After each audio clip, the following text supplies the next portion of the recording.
This book I have for you is called Opposite of Always by Justin A. Reynolds. And when I first got it, I actually marked it as a fantasy because as I read the back, I saw that there are some aspects of kind of time travel going on, and you'll see what that's all about in a minute. So the main character is Jack, and he's in his senior year of high school, and he's going to take a trip to the college that he wants to go to, and it's kind of like the college orientation. And he goes there with this girl named Jillian that he's good friends with and actually has a major crush on. They've been like childhood friends. But the thing is, Jillian is dating his best friend, Franny. And they have a really good relationship. It's not something that he can even mock because he's like, yeah, they're pretty great together.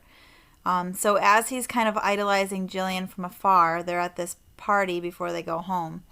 And this girl, Kate, comes into the stairwell that he's sitting in.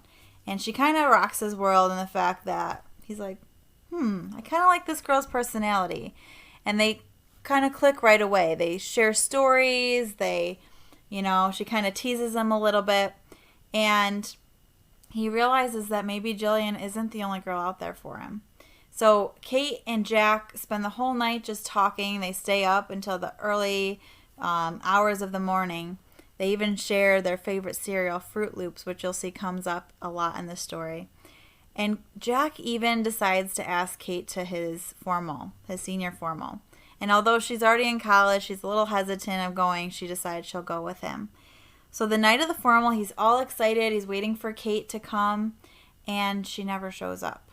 And he's like, great. So the special connection I thought we had maybe wasn't really there. So he calls her, and when he calls her up, she's actually in the hospital. So he rushes to go see what's going on, and he finds out that Kate's got a really serious illness. And she didn't let on to it, and he had no idea what was going on. And as he's leaving, he gets a phone call from her mom saying that she passed away suddenly. And then you see Jack instantly grieving this moment and like losing this new love of his life. And as this is happening, it kind of transforms and it's like he passes out almost, but he wakes up back at that first moment he meets Kate.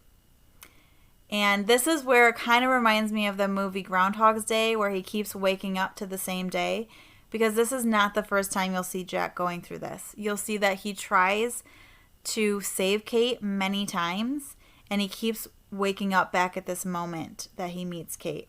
And he can't figure out what it is he needs to do so that it sticks and that he can just be and live on with this love of his life and fix it. So it deals a lot with the grief that Jack goes through every time he loses her.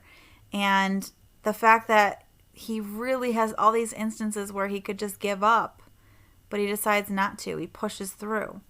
One of my favorite quotes in this book says, "Nothing good in life comes easy, but it's about deciding each day you will stick with it.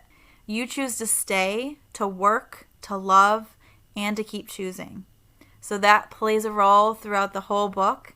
And you got to read to find out what happens with Jack and Kate. Let me know if you want to read Opposite of Always.